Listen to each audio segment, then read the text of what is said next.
Um, that question kind of starts back a little bit for me. When I was raised in a very rural environment in upstate New York, actually the name of my road was Quote Unquote Road. And that's a real place.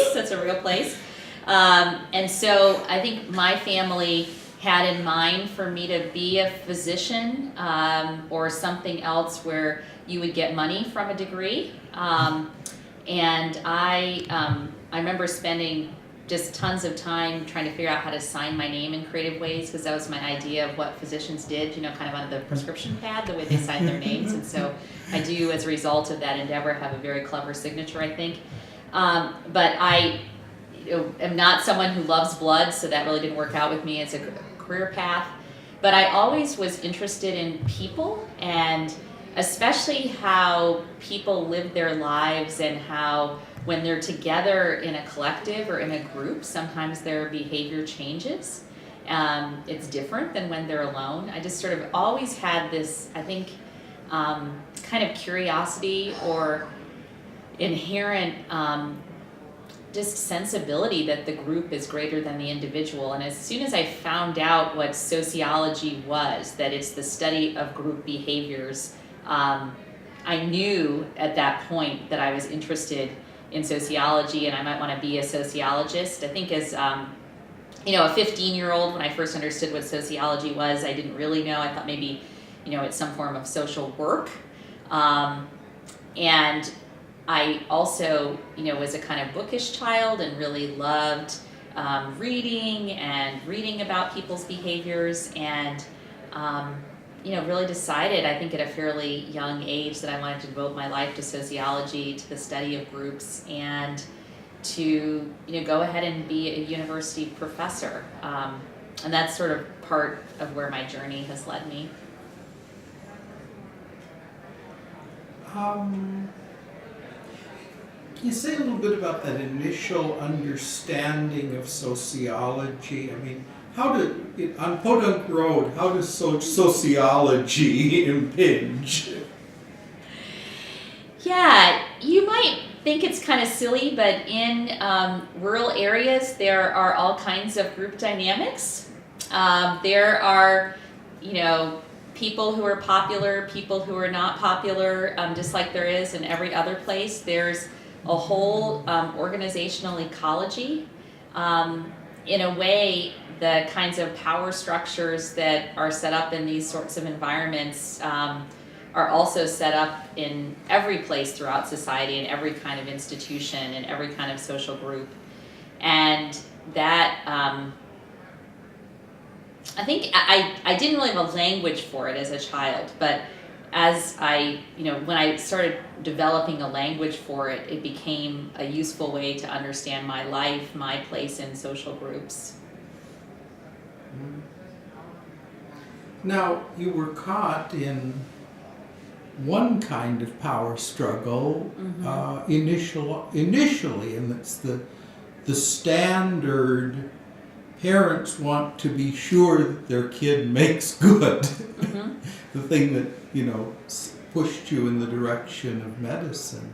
How did you handle that, or how did the dialogue go to move from something that was unqualifiedly useful and unqualifiedly lucrative and unqualifiedly prestigious as a career path to sociology? I was raised by my grandparents and my aunt and mother, and I remember talking to my grandparents and telling them that it was really obvious to them whenever I saw blood I passed out, so this doctor thing wasn't really going to work out so well for me. And saying, well, I'm interested in probably going to get a PhD and become an academic. And my grandfather kind of looking at me and saying, if you keep getting all this education, will you make more money? And I'm like, I'm almost quite certain that I won't necessarily. There would be degrees that would take a shorter amount of time and where I would make more money than getting a PhD. It sometimes takes people 6 or 8 years to get a PhD. It's not the number of years that will give me more money. But it might be just something that I would love and enjoy and have developed a sort of passion for.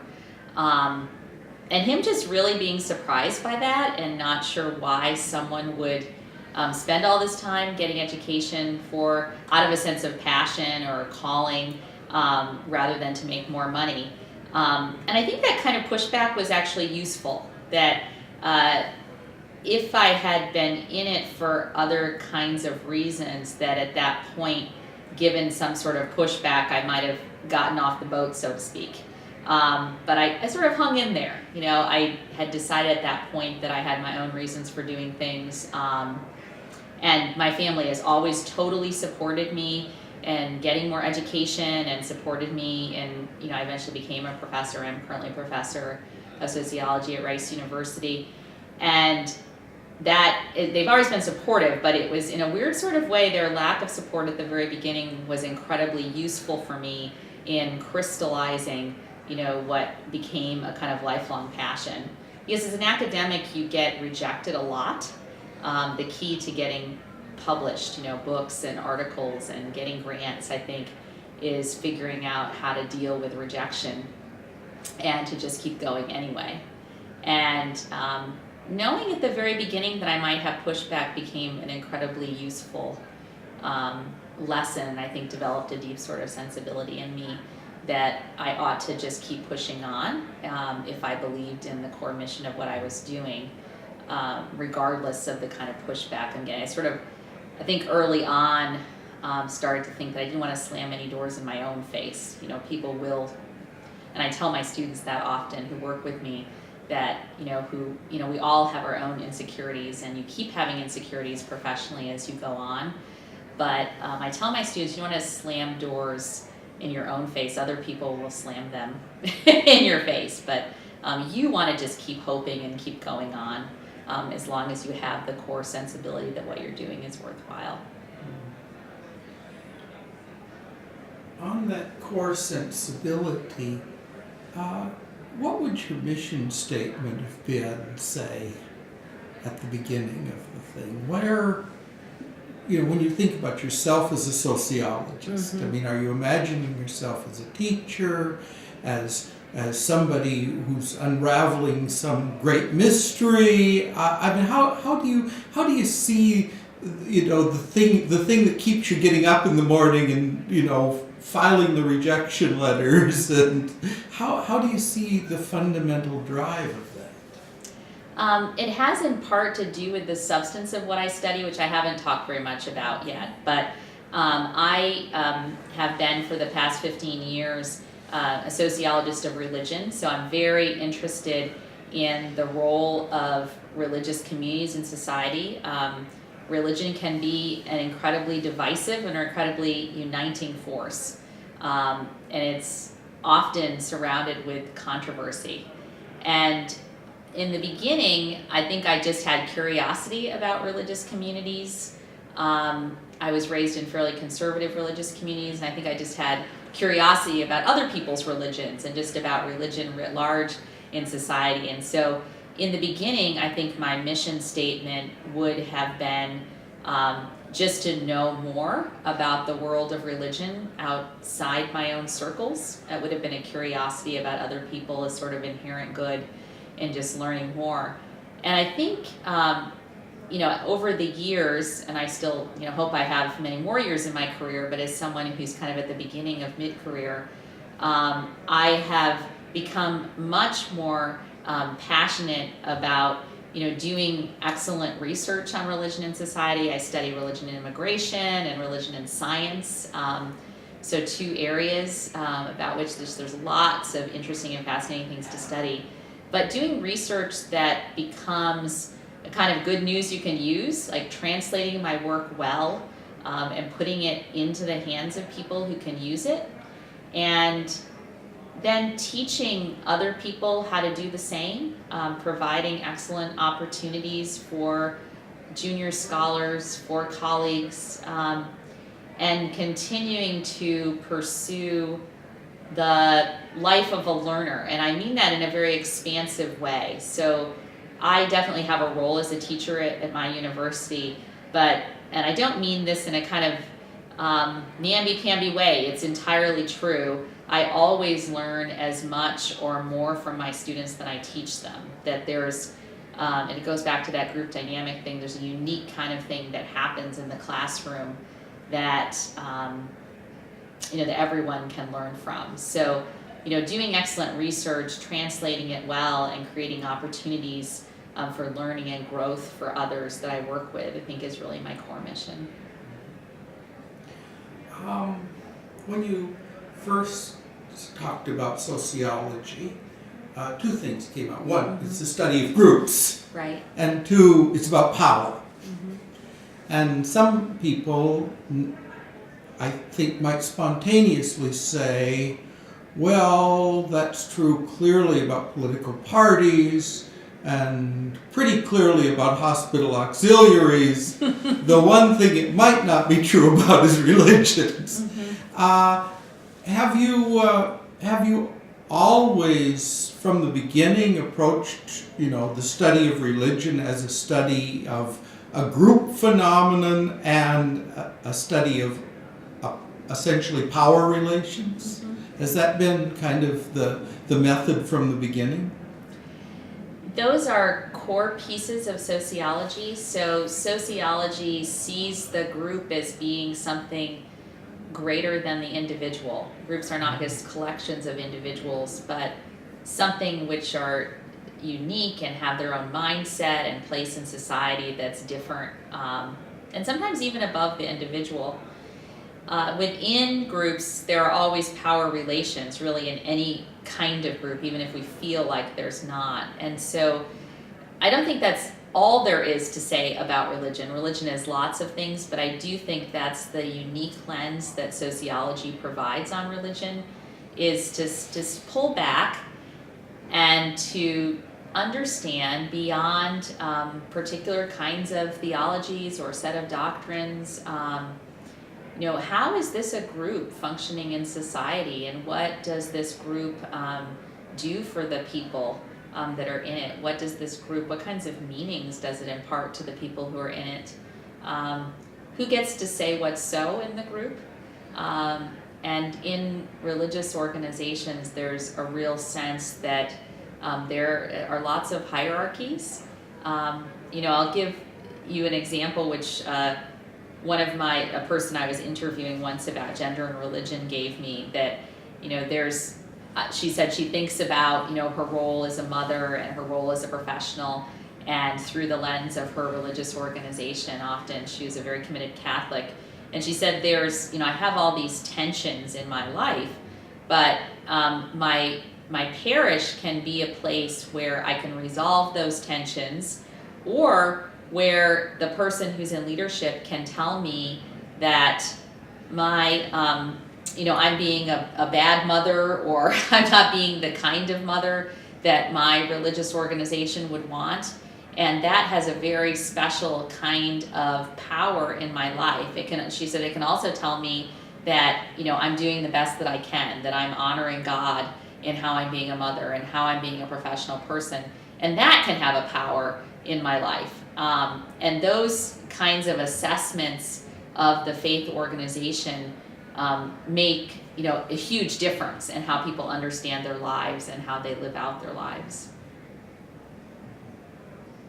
So a religion, among other things, has a pretty serious effect on whether one thinks one's doing a good job, all things considered, or a lousy job, all things considered. Yeah, I think that religions provide moral meanings for people, senses of good and bad that are reinforced through groups in very powerful ways. And you can have the same kind of experience, and a religion can frame it one way or frame it another way, and that can be incredibly powerful for people.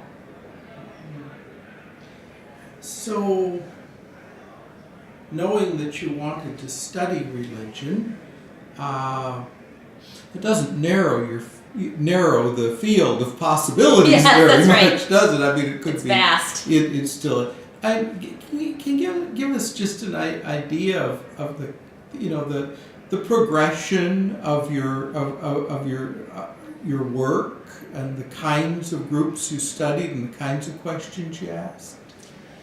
Yeah, scholars have always a scholarly story for these things, right? So there's the sort of front page, which is, what I say on the job interview, that I'm interested in, how institutions work and how people form identities. I'm particularly interested in, gender identity and race identity and immigration status, and how people utilize identities to bring changes to religious organizations. So that's kind of what I say on paper as a scholar that I'm interested in.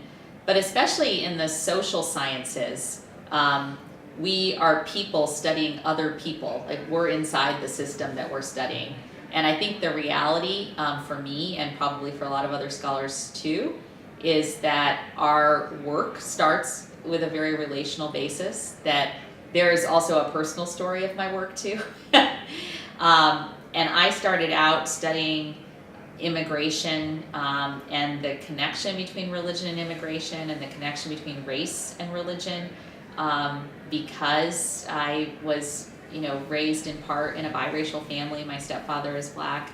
And so I'm always thinking about the connection between race and religion. I also had close groups of friends who were second generation Korean immigrants when I was at university. And I started to wonder if the kinds of identity struggles and things I'd seen people in my life personally think about related to race and faith were also true in this immigrant group among my friends that I was developing. And so it was that kind of connection of personal background and the kinds of relationships I had at university that really led to my first project. Korean American Evangelicals is the book that I wrote from that project, looking at those deep struggles of what it means to be Korean and what it means to be American in American society, and how general those struggles are to other immigrant groups and other minority groups in American society. And so I would say that project started with friendships, and probably a lot of projects do as well. And I turned from that to looking at, actually interestingly, science and religion.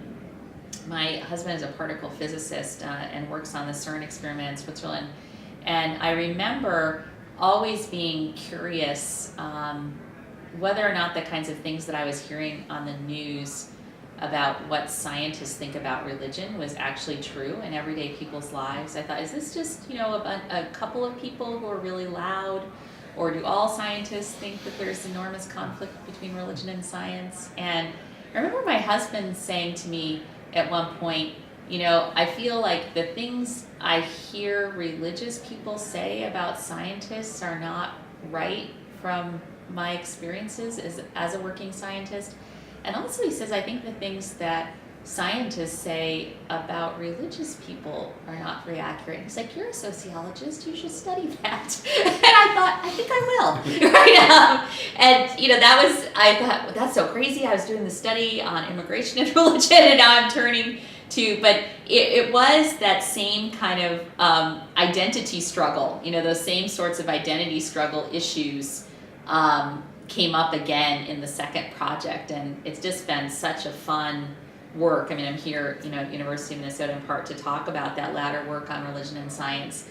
And that second project on what scientists think about religion, which is a US-based survey of the scientific community. And then, more important to me, I also did over 250 conversations with scientists in their offices and laboratories to talk about these issues. And there's nothing like listening to people's conversion and deconversion stories over hundreds of them to really change the way the researcher thinks about the world in every way. And that was such a powerful experience, and really brought home to me the value of scholarship at this kind of local level, I think. But So there's this sort of scholarly story to how I got interested in things, but I think the closer truth of the tapestry of my scholarly life is really how the relationships and experiences I had, then fit into these broader projects and motivated them even. I appreciate you sharing the personal story. I think it's one that I can connect to. Having friends, Korean American friends, and people who are different in some way or other, trying to fit into various religious communities. I really like to hear a little more about this matter of identity struggle, which apparently is the topic that links your two major pieces of work. If you could you say something in whatever level of generality or specificity makes sense to help us get our heads around this idea of an identity struggle within a religious body of a member of a religious body. Yeah, I mean, sociologists think about identities as being who I think I am in the world, right? And that latter piece of the world very much shapes who I think I am in turn. And so the kinds of groups that I'm part of can have just a huge influence on how I think about myself. Everything from the family I was born into to the kinds of memberships I choose later on, like things like churches and mosques, and also the kind of work that I do. Those are all social groups that influence how we think about ourselves. And then something I've been thinking about lately is how do people who are part of those groups but yet have some sort of contrary identity to the prevailing group notions. So for example, I've spent some time studying Catholic feminists, so women who think of themselves as being at odds with some major church doctrines but yet still think of themselves very much as Catholic. And how do they negotiate that in a way that might even bring changes from the ground up to those larger structures? So I thought a lot about that. And I think that it's a very core area in scholarship that hasn't been studied probably as much as it should be. So that kind of change aspect, we study a lot in sociology and in other social sciences how things are reproduced. How do inequalities just keep happening over and over again? And I think that's extremely valuable to study. We need to know how things like sexism and racism and social inequalities of all types are reproduced in society. That's extremely valuable. But I want us also to ask how things change. And I think part of that is a more robust understanding of how individuals and groups act together. Because in most ideas about change, there has to be a small collective at least, or a thread of a collective that wants something to be different, who is motivated to change, who has the resources to change. And I think part of that is tapping into how people develop these sorts of identities as change agents, and how they form coalitions of others who might be part of that larger social project. This comes very close to me. I mean, my mother has been a Mormon in a Catholic community, attending the Catholic Church without converting. Her, Fascinating. Since 1953, and has become kind of at various points indispensable to the church. The guy for whom I was writing a paper this morning is a gay Mormon who has moved back to the center of Mormon land and is trying largely via Facebook to witness to his relatives, witness and also in a very complicated way, because on the one hand, anything that he can endorse in their projects, he endorses. He's right there with the genealogy, and at the same time, whenever they say something disparaging, he responds at length and thoughtfully. So I've seen a bunch of that.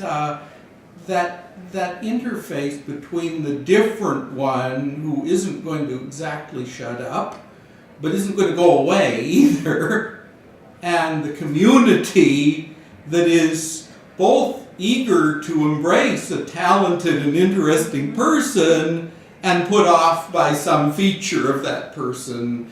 And I mean, so it's a very live matter for me.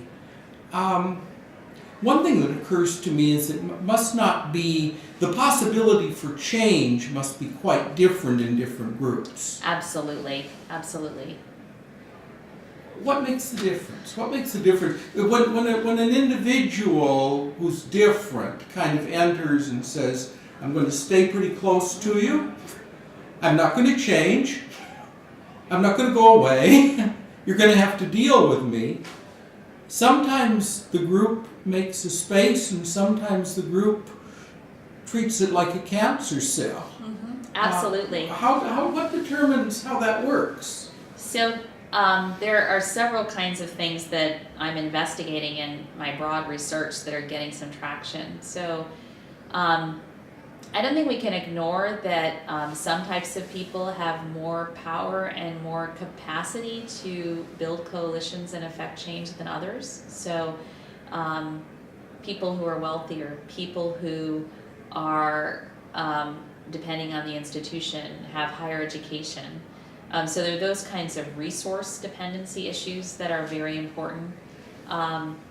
But there are also ways in which cultural meanings become very important. So you have more capacity to bring changes when you are doing at least some of the things the way the institution does them.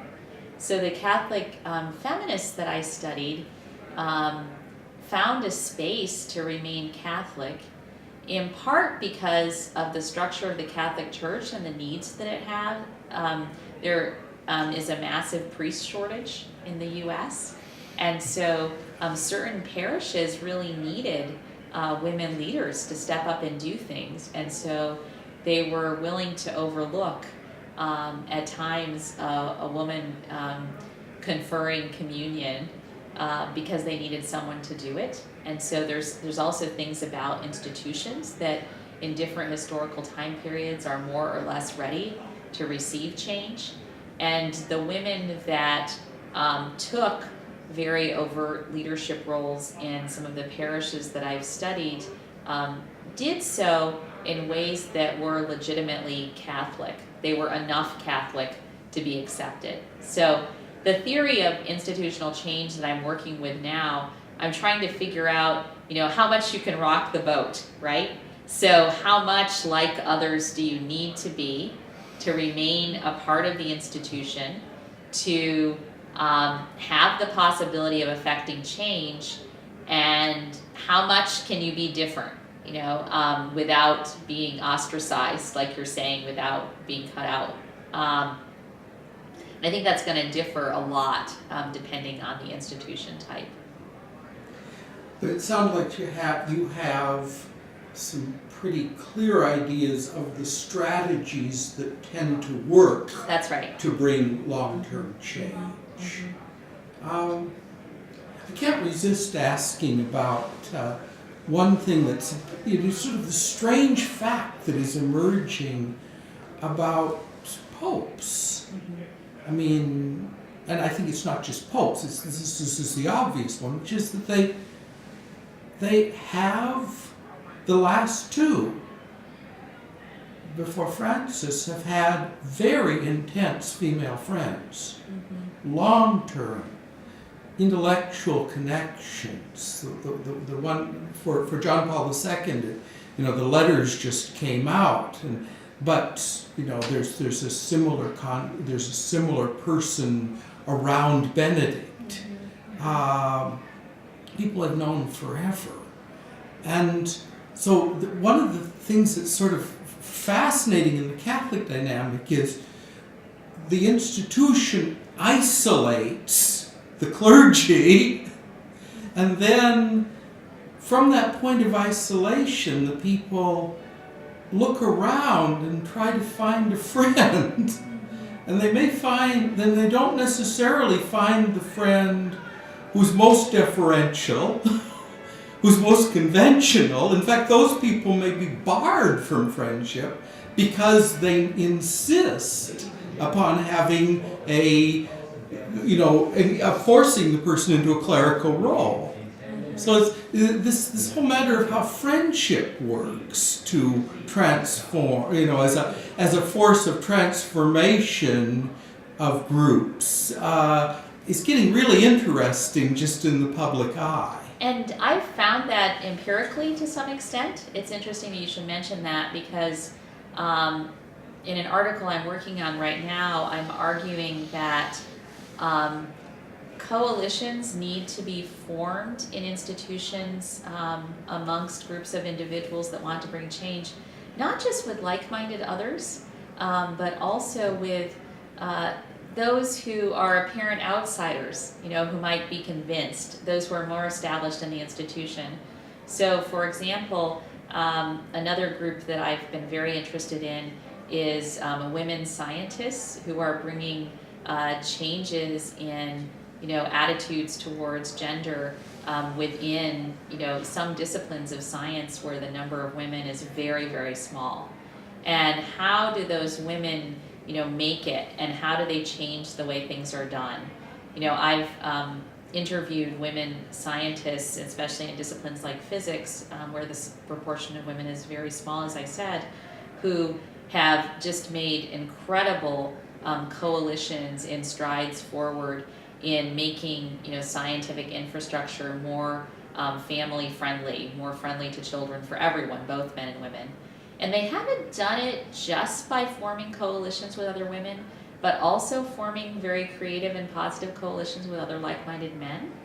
And I think that's something that's not very much talked about, that there are people in, sociologists would think of this as, minority and majority cultures, that for institutional change to happen effectively, that people in necessarily, just because of numbers and for other reasons as well, need to form coalitions with like-minded persons in majority culture.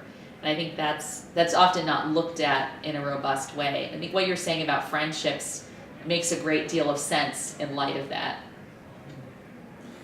Well, I'm wondering if there's anything special about friendship. I mean, coalitions it covers a lot of territory. That's right. People who have, the standard case is, well, look, you don't much care about mining. If you'll support my mining bill, I don't much care about agriculture. I'll support your agricultural bill, and we don't have to like each other. Right. We just have to see that there are matters where we can cooperate to our mutual benefit. Is friendship something special in sociologically as an engine of change? It is not utilitarian. So the example you just gave about a sort of tit-for-tat political alliance, right, is one understanding of coalition building. Deep relationships are more likely to convey a sense of giving of myself for the other in ways that do not necessarily benefit me, and and that came up a lot in my Women in Science project, that women who were able to remain in disciplines where they were underrepresented and sometimes discriminated against actively were often deeply encouraged in very close relationships with men in science, often for the early women who that have the trailblazers in fields by advisors, by spouses, by people who were really willing to give of themselves thoroughly to make sure that women succeeded and really got on board with bringing changes to larger structures with them. I don't think it's just a matter of being nice to people. It's a matter of saying, would I, lay down a piece of my life for this person? This is a kind of othering that's very intensive in a close friendship, being concerned for the other above self, that is somewhat different in kind than just building a utilitarian political coalition. If I support this thing for you, you support this thing for me. I see. I'm struck in academic fields by how much sacrifice is necessary just to make the thing go. I mean, I just finished donating for no purpose that I can see in my own career, 80 hours to straightening out the legacy of somebody I used to know. Mm-hmm. And that's normal. That's what people are asked to do. The whole editorial game in the journals is a matter of donated labor. That's right. So they're in science and also in religion. I mean, religious contexts. I mean, people can call you up on the phone and basically ask for 300 hours of your life. Mm-hmm. And you can commit to it, before you go to bed at night. I mean, there are strange transactions in these groups. And so the power of this kind of sacrifice is really, really striking. But also, I guess I can't help but think that the possibility of being taken advantage of is terrific too. Mm-hmm. That, one can ask the outsider to do all kinds of obnoxious things that one doesn't want to do, and never let the outsider in. That's right. And specifically in academia, the power struggles are, we very rarely turn our sociological lens on our own structures, right? The power structures are enormous, between PhD advisors and advisees, and sometimes there is a lack of reflection about one's own power that's hurtful in the academy. And so, I tell my students, say even as a graduate student, you can feel like I have no power in this situation, but there's always someone who's more of an outsider than you are. And when we go to conferences, for example, we look at people's name tags to see if they're from institutions that are prestigious or institutions where we want to relate to people. And so I tell my students, my undergraduates, graduate students, postdocs, that it's your job to be a circle widener. So when you are standing around in a circle talking to people, there is a tendency, if you think you're having a good conversation or you're making a good network, to sort of close in if someone wants to come up from behind and join your circle. And I said, as soon as you feel that way, you take a step back and you be the one who's responsible for widening the circle and letting others in. So I think part of it is, creating communities of acceptance where people feel free to come in, and that's also in service of, this is sort of Elaine's vision for the university, but I think that's ultimately in service of broader knowledge creation, that we always, it's not just that we need more women in physics, it is a matter of justice. If there are qualified women who want to be there and they're kept out, that's an unjust situation. But we need more women in the sciences because they have a special piece of knowledge, they have special talents, they have things that they can bring to the table that wouldn't be there if they weren't there. So an increase in diversity of people and perspectives, I firmly believe, is always better for the best, most robust knowledge production that serves the common good in the best way possible. Now, Does that answer your question? I got a little off there. Well, every question always leads to another. I mean, when you're speaking that way, are you speaking as a sociologist? Or have you switched hats and joined my gang, the moral philosophers? I mean, because one thing one could say, if one sort of took the panopticon view of, like the professional conferences, is, well, the borders of this discipline are being defined in all those little groups, which either open a little bit or close down. And isn't it interesting that they are still excluding this group of people, but that they're willing to incorporate that group of people? And, well, sociology is fairly successful. There are a lot of sociologists, so it must be doing something right. I mean, one could say, this is just the way sociology in America works, as a system of inclusion and exclusion with certain vectors of inclusion at a particular point more powerful than the excluding ones. You have a conflict. There is a move to include, there is a reason to include, there are reasons to close in. And you watch the forces the way you watch the forces in that, thing in CERN, It feels like you want to do a little preaching in addition to that. Yeah, Can you say a little bit about that impulse? Yeah, and I think that's,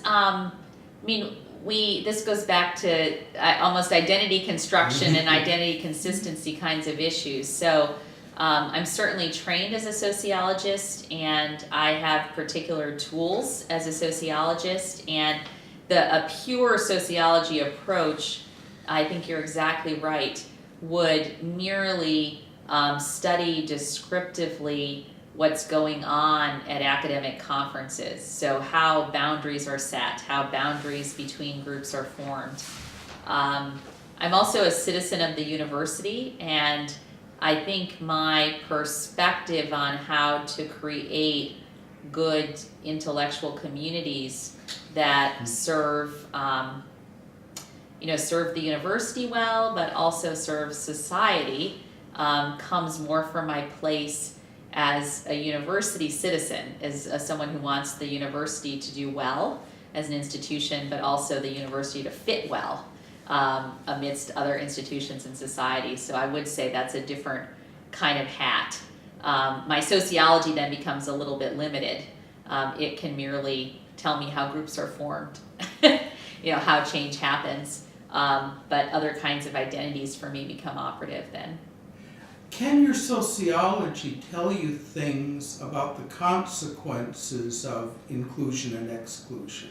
Absolutely. Is that in the purview of sociology, to talk about what happens to institutions when they are inclusive or exclusive, when they freeze or thaw in various contexts? Yes, so sociology can absolutely tell you, if you have a vision of whatever a moral good is, and you would probably be more equipped to talk about this than I, sociology could tell you how at the group level to live consistently with that, towards that vision. So if you want inequality to stop in society, as many of us do, sociology can tell you how it happens and start to give you some insight that will necessarily be limited to how those kind of pathways for inequality might be hampered. And then if you were a policymaker, you might implement some of those at the policy level. So I do think sociology can give us robust descriptive insight that's extremely valuable. I'm not sure in and of itself as a discipline it can tell us exactly what to do with that insight. That's where maybe we need to have a more cross-disciplinary conversation. Well, I wanted to think about science in that connection for just a minute. Presumably whatever else science wants to do, like contribute to democracy or contribute to a robust civic culture or whatever. It wants to find things out, you know. And if physics makes no essential progress in 20 years, something's wrong. Do you find yourself having thoughts or drawing conclusions about how the policies of inclusion and exclusion that you study affect whether people find things out, whether science moves forward in terms of its, you know, leave aside the civic goals, leave aside the political ideals, in terms of its own internal thing, which is we want to know stuff we didn't know yesterday. Hopefully important, interesting stuff. Absolutely. So that's why I am on diversity committees at the university, and I think of diversity really broadly. I think about race and gender diversity, but I also think about other kinds of background diversities. I think it matters if people come from money or don't come from money or are raised in rural environments or urban environments. This is a hard sell for natural scientists, but I do firmly think, and I think my research backs this up, that having a more diverse set of scientists leads to more and better scientific knowledge. So here's an example. We know from the historical record that, you know, refrigeration and discoveries about refrigeration in part happened through more women entering science because they had been, in part relegated to a household sphere and were concerned about how to keep food cold, and had thought a lot about that. And so that's a small example, maybe not so small, but that's a kind of example. But you could think of lots of other examples where people's backgrounds and social location help them to have attention to certain kinds of things that they might not otherwise. And that's where identities and the piece of identity that's about social location, so where I was raised, who I am in society, come to matter in the kind of knowledge I can make in my contributions. And so diversity is good for reasons of justice. So qualified people should get to be at the table if they want to be. People should have expansive opportunities in society. But it's also good for knowledge production. Ask me more if you want to, but I do think that. Well, there's a great story from Minnesota. We had somebody went through a little college around here, ended up with a Nobel Prize.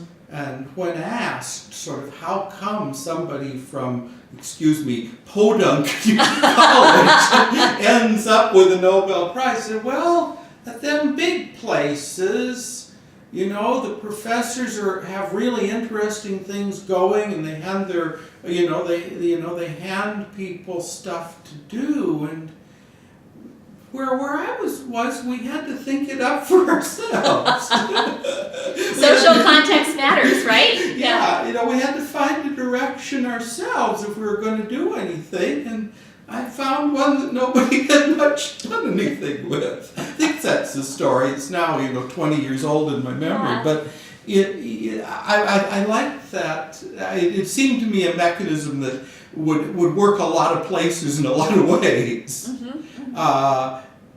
And also, as somebody who has a lot of new ideas myself, I realize that they're more in place in some institutions than in others. Sometimes the established research project is a really good research project. Yes, that's right. And they figured out who sort of works with that. And you've got to have a perfect memory, and you've got to be able to solve a certain sort of equation in your head, and you've got to be able to work 19 hours out of the 24. And, they have that kind of nailed. And there are other places where they don't have it nailed as much, what it is we need. Or maybe they have it nailed wrong. But there must be a lot of variance among the sciences as to how diversity is helpful, and how difference is helpful, and how how much difference inclusion makes. And this is where multiple identity locations can bring changes to institutions. So, if I am a professional woman who has all kinds of leadership responsibilities in my professional role, and I'm part of a religious community that has pretty restricted ideas of what women can do in leadership, those multiple identity locations start to matter for building bridges and bringing institutional changes. So if I choose to remain, part of both of those social locations, and someone who's a highly successful professional, probably has the resources and possibilities of choosing not to remain part of certain kinds of institutional locations. But if I choose to, I am in a position to start to think creatively and to join with like-minded others in a way that can pass bits and pieces of information and ways of doing things and meanings and in-kind resources into my different institutional locations from the other.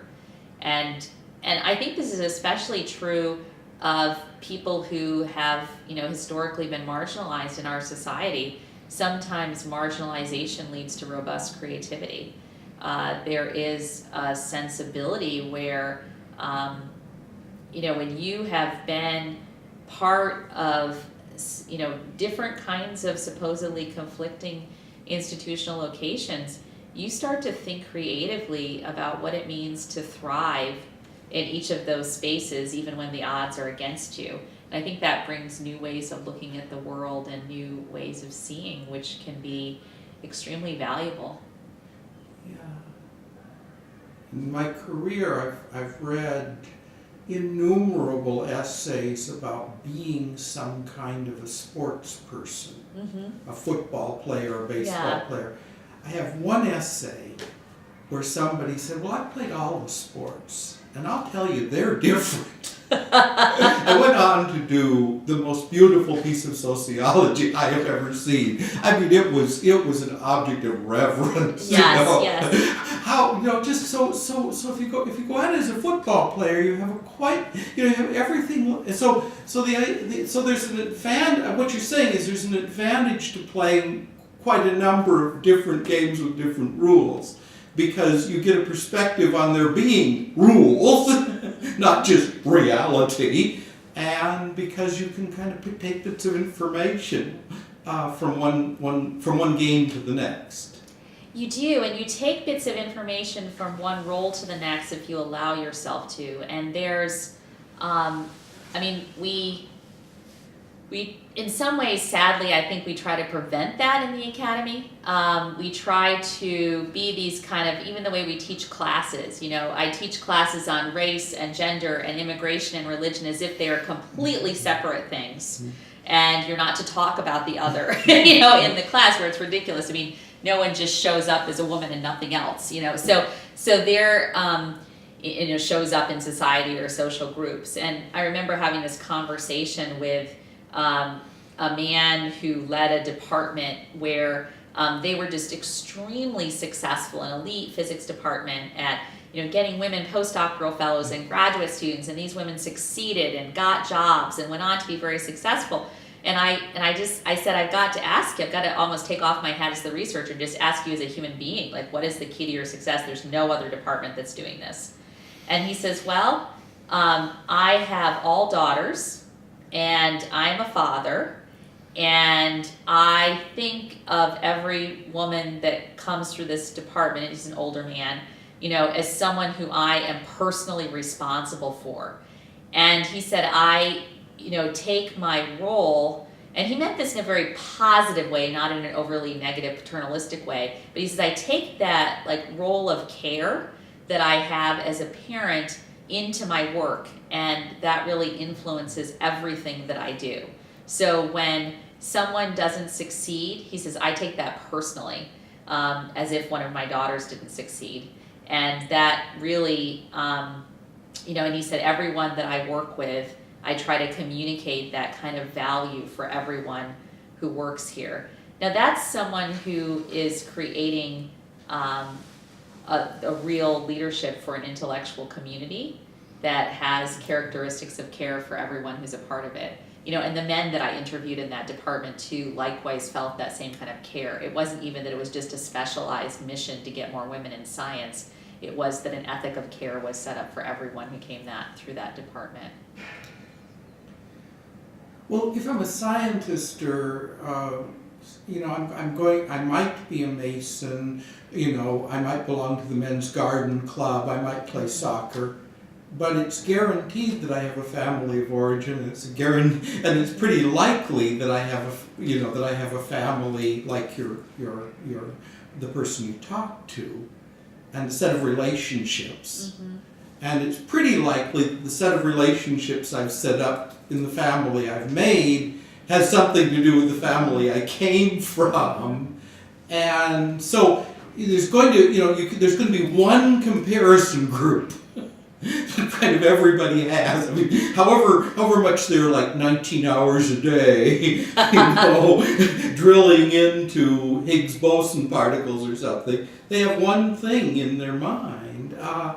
I'm wondering if this, because it rings true for me in some things I've run into.